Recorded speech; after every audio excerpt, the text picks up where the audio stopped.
Hey, what's going on, everybody? Welcome back. So this time I wanted to do some. I just want to start out with some tips on training, a little bit of training. First tip I wanted to do was over strength training. The best way to do this, I think, the only way to do this is to walk around being overweight. Now, so let's start this out. First thing you'll see, there's two lines. There's this line, and then there's this line. If your weight's in between these two, you will gain. And look at the top left here, 1 XP, about 1 to 2 XP per step, or second, or whatever. Generally 1 to 2. You see it's ticking up. That went up 2, that went 1, 1. Alright. Now, you get it past the red line, but not beyond the max, you'll gain 2 to 3. So 2, 5, 7, 10, 12, 14. So you see it's like you get 2 to 2 to 3 XP per step with that. But do you keep in mind, if you go, get this one up,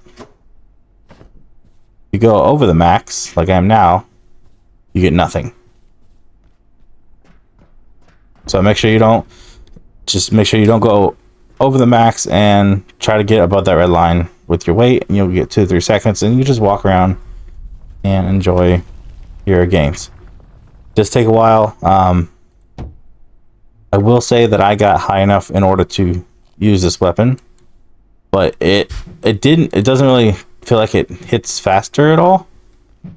So it's a bit of a delay with fighting with this. It's a little rough. So I'm hoping a better heavy weapon will come along that I haven't found yet, but this is the one I know of, and so far it hasn't been worth it in my opinion. But as you see here, I got my strength up to 8 by doing the training, and it means I can wield heavy weapons. All right, so the next thing I wanted to show isn't necessarily a training tip, but something I learned just messing around. Apparently you can build a ramp. If you attach the bridges to the ramp, they go up like this. So you can build yourself a nice little stairs. So that's something I had no clue. I was just messing around. What I was trying to do is I built a ramp. I was going to build a bridge and try to put a ramp on top. But as soon as I went to place the ramp, it went up at an angle, and it gave these weird long lines. I thought that was pretty cool. So I thought that was worth sharing. Not something that's obvious right away unless you actually stumble across it like this. But that's a pretty cool tip, I thought.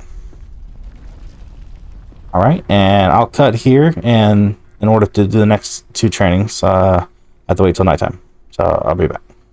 Okay, time for the next trick, or training tip, rather, not trick. It's kind of a trick.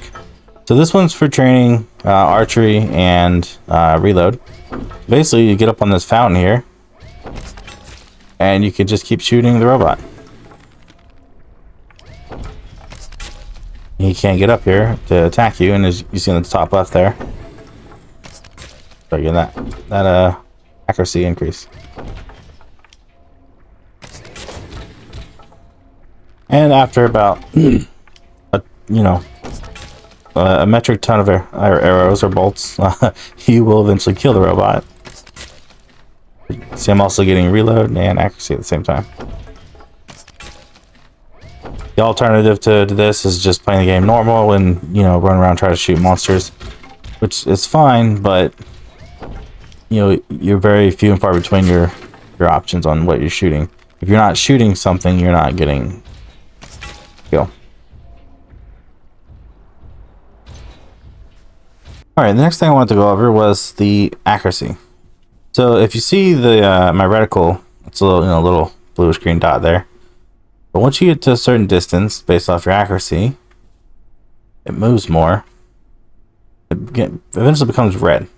It's all over the place. Now, one thing I didn't realize is that doesn't change where it's located. So the little dot, that's my middle console reticle. If I walk back, still basically in the same place. If I go out here and it's all crazy like that, even if I shoot, it's still in the middle. Still exactly where I'm aiming.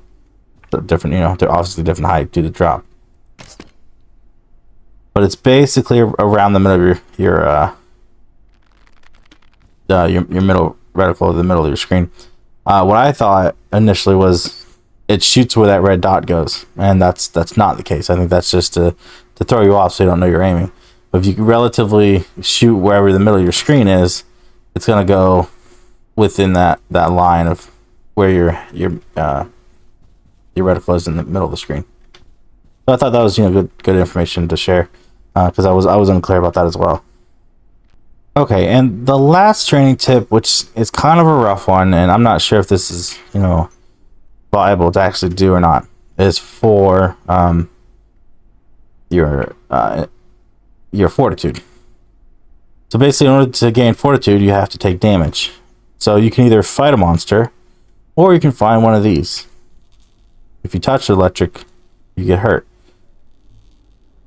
Now, just to show you, you see I'm at 1229 right now. I touch this thing.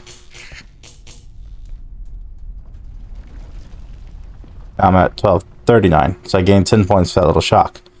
Now the only problem is obviously you take damage. One thing that might be a good idea is to get like the workstation over here with the auto heal, maybe sitting right next to it so you can quickly heal, or if you want to just get a ton of these heal shots, which is not exactly easy to craft, but that's another option, way for you to heal. So I don't know if this is a good idea or not, but it's definitely a way to train up fortitude without having to fight or risk dying from fighting monsters. I think that's the last one I got, so thanks for joining me, and I'll see you guys in the next video.